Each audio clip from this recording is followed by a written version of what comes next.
Bread has been one of the most important sources of calories and nutrients across cultures for millennia. Today, it's a $200 billion industry around the world.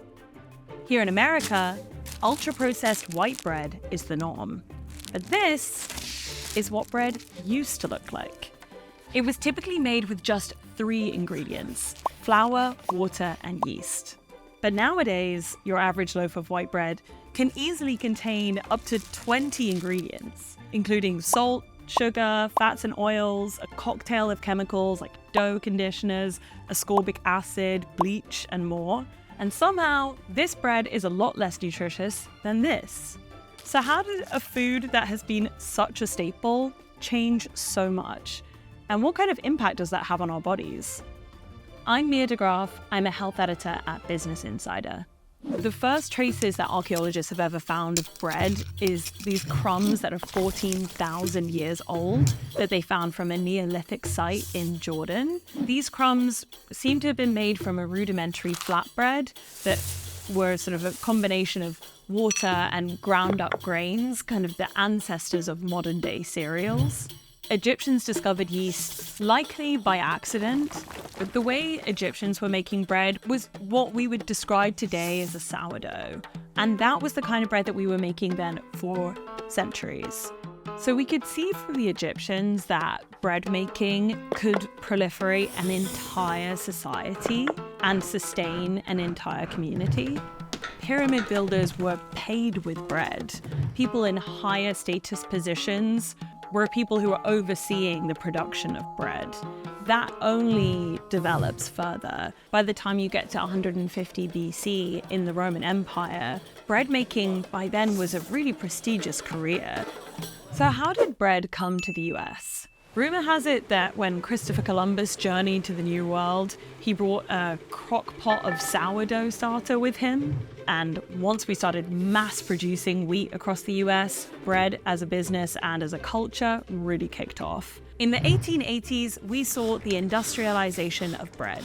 And that kicked off with mechanically milled flour. These mills would remove the germ of the flour.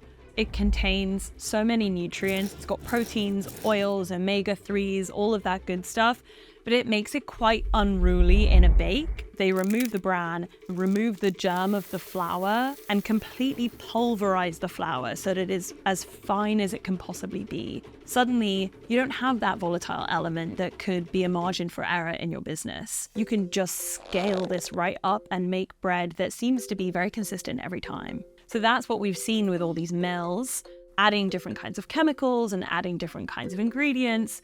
How could we make something that is shelf stable, continuously fluffy, and just delicious at all times? In the late 1800s, we invented commercial yeast. This is a kind of dried yeast that can last way longer than fresh yeast.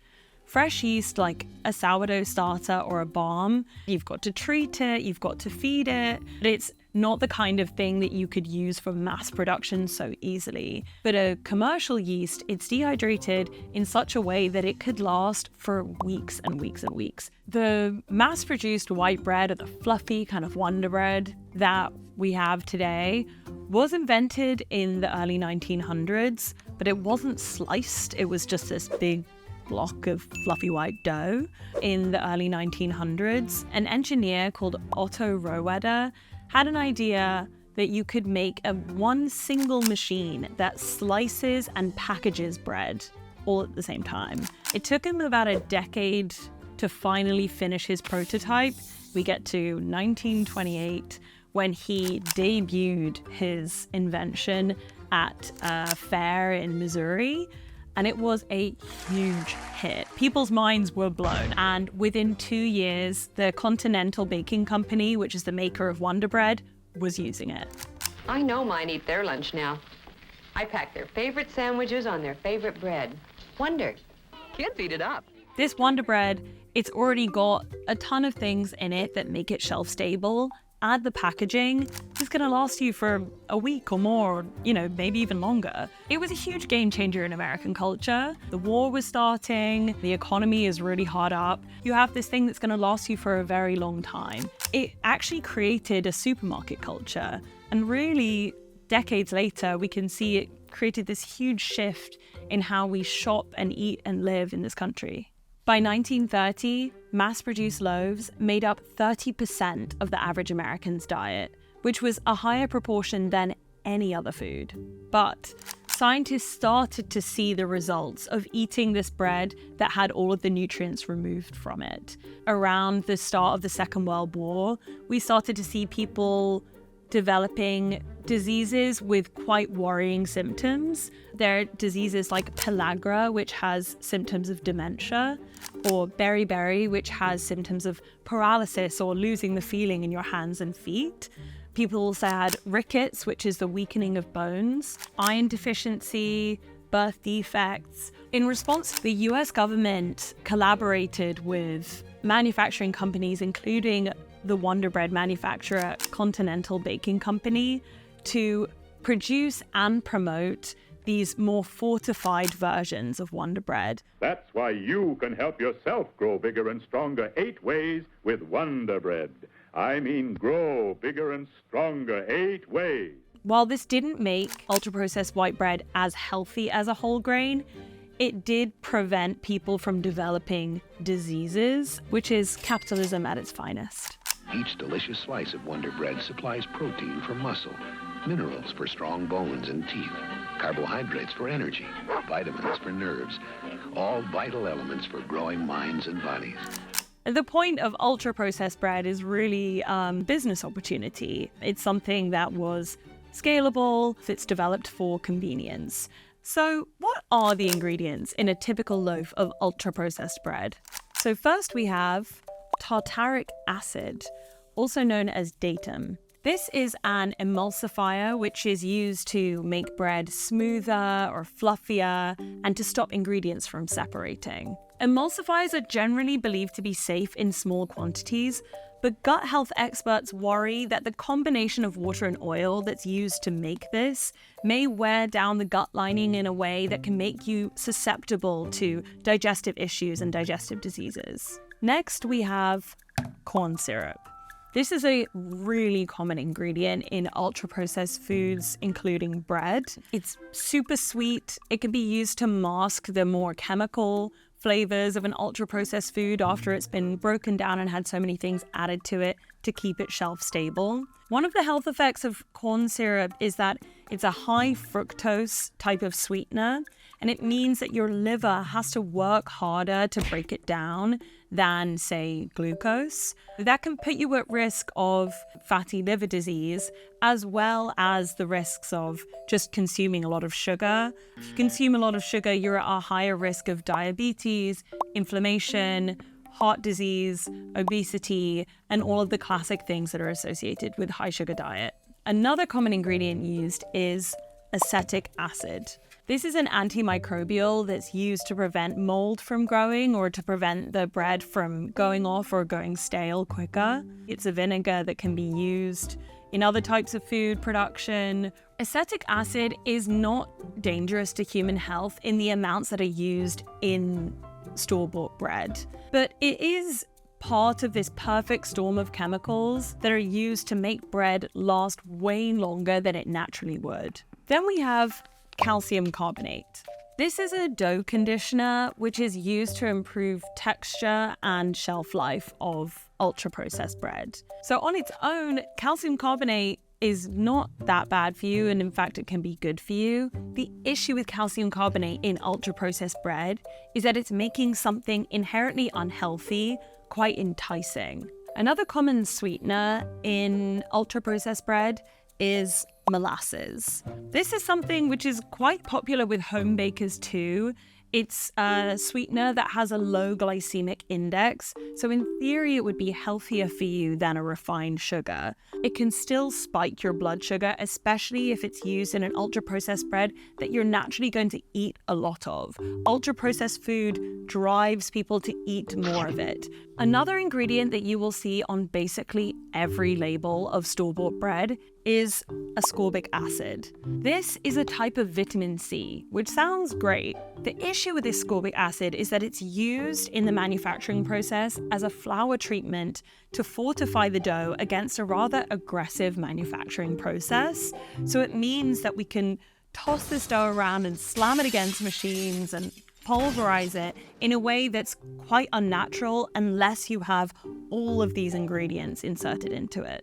A common preservative used in store-bought bread is L-cysteine hydrochloride, which is derived from duck feathers or human hair.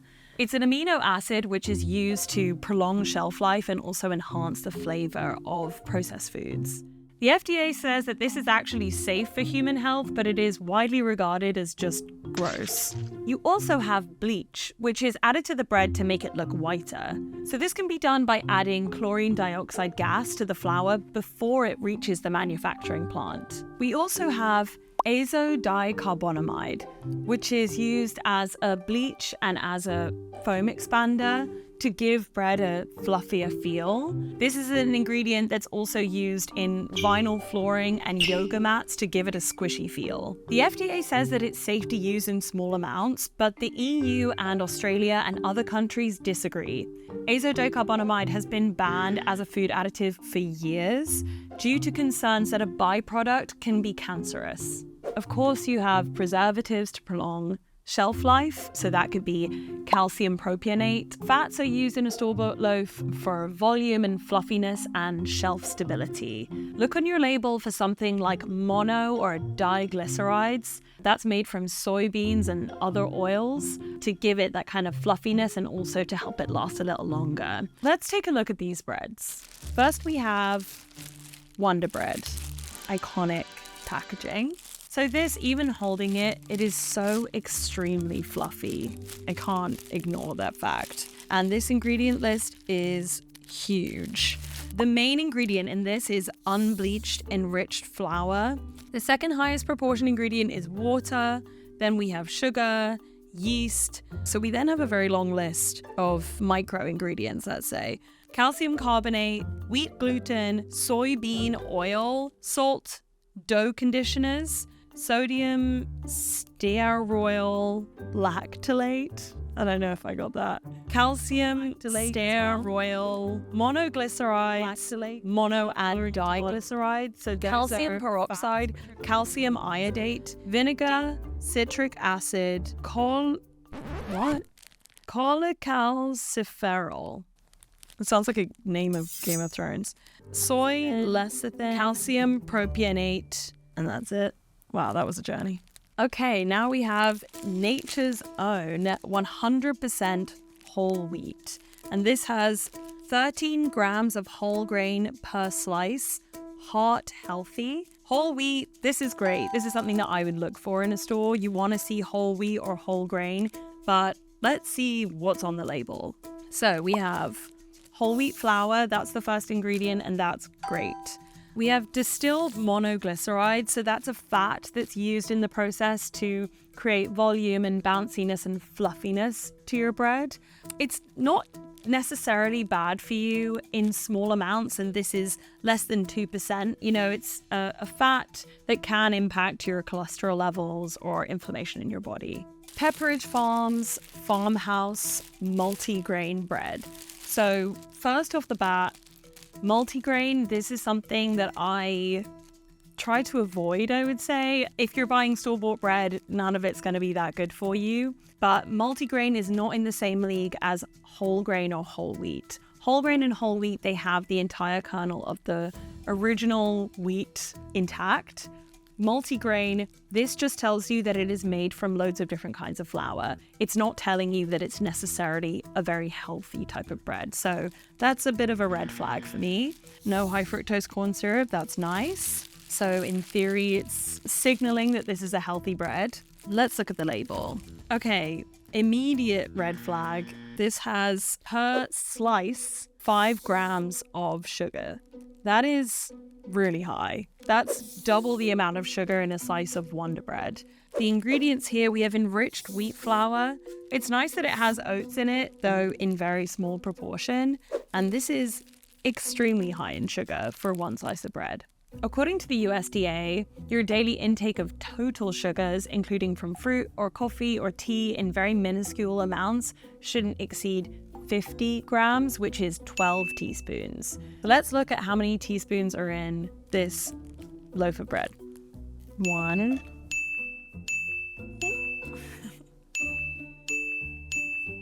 Oh my god, we're halfway through. 9, 10, 11, 12. So that's the total daily intake that anyone should have from anything. 13, 14, 15. Wow. That is how much sugar is in this. These have little pieces of oats on them. They look very grainy and healthy, but I can feel from the squishiness and even just see from the bounciness of the dough, this is definitely an ultra-processed slice of bread.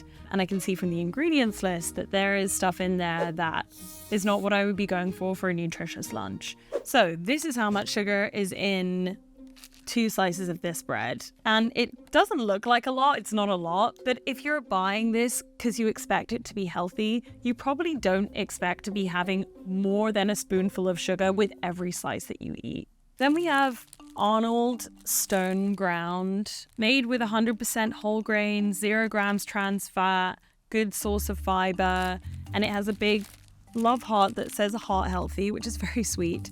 Let's look at the label.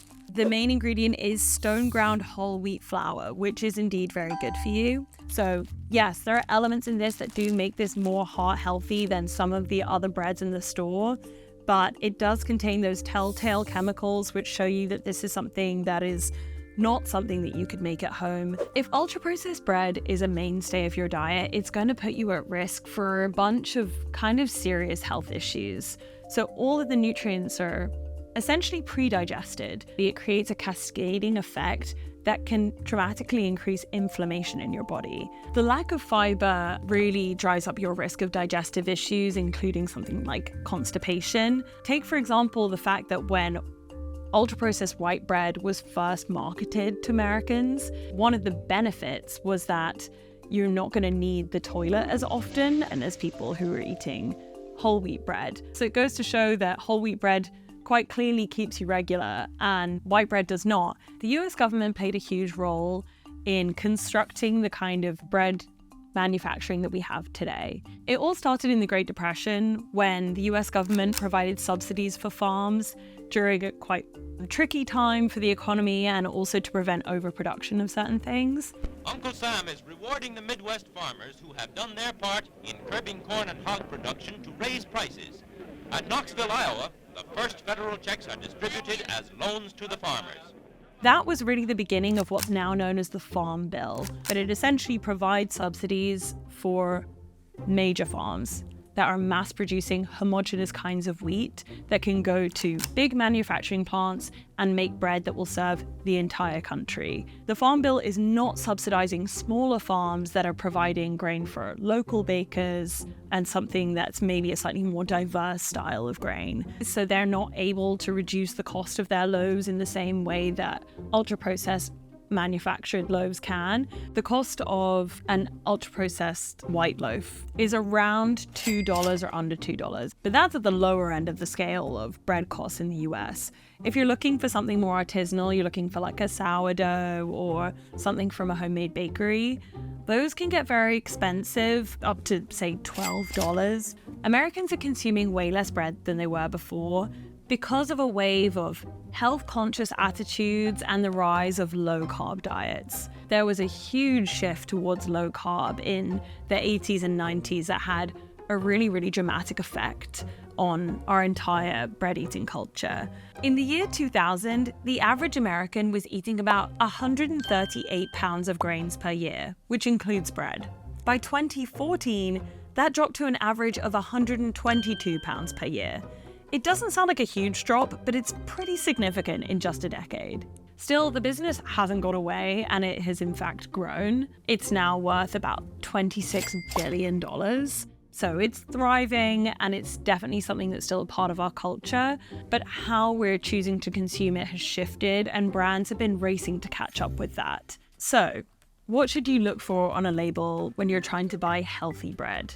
Number one, look for non-refined flour.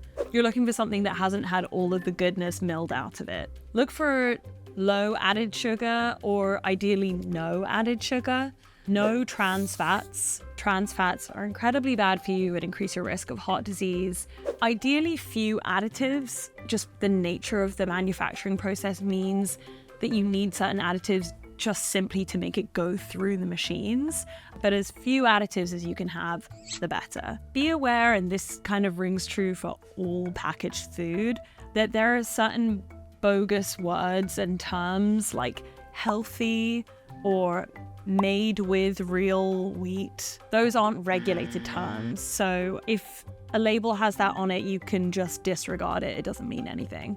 Make sure whole grain is listed as the first or second ingredient if you're looking for a loaf that has a good amount of grain in it. If you look at the ingredients list, the first one listed is the most plentiful. Pick whole wheat or whole grain. So whole grain and whole wheat both have the whole aspect of the wheat. It has the germ, the endosperm, the bran, the entire kernel of wheat. Multigrain does not need to have all those things. Look for something that contains a lot of nuts and seeds. That's just going to increase the amount of protein in it and healthy fats and healthy oils. And most importantly, look at the label and see where the flour is from or where the bread is from. So I will say one of the things that local farmers, regional farmers, local bakers, grain activists really passionately are trying to communicate to all of us that all is not lost. You can still buy a delicious, nutritious loaf of bread. So the best way that you're going to get access to something that was grown without chemicals, without all of the complexities of mass production is if you're going to have something that was grown near you. So look for flour that is from your state, look for loaves that were made in your state. Get to know your local baker, go to your local farmer's market. There are lots of people, especially farmers on private farms, who don't have the support of government money, who are really passionate about educating people about where you can get good bread. While buying bread at your local farmer's market may seem like a more expensive luxury, it may actually be a worthwhile investment in the long run. It could save you money that you might have had to spend on your health, it could keep you younger for longer, and it could cut inches on your waistline without you even having to try. If you're still unsure, try baking your own bread, because that way you'll know exactly what goes into it.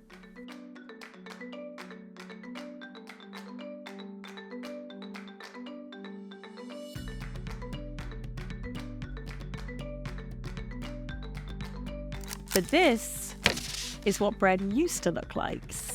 Is what bread used to look like. Is what bread used to look like. This reminds me of being in the service industry.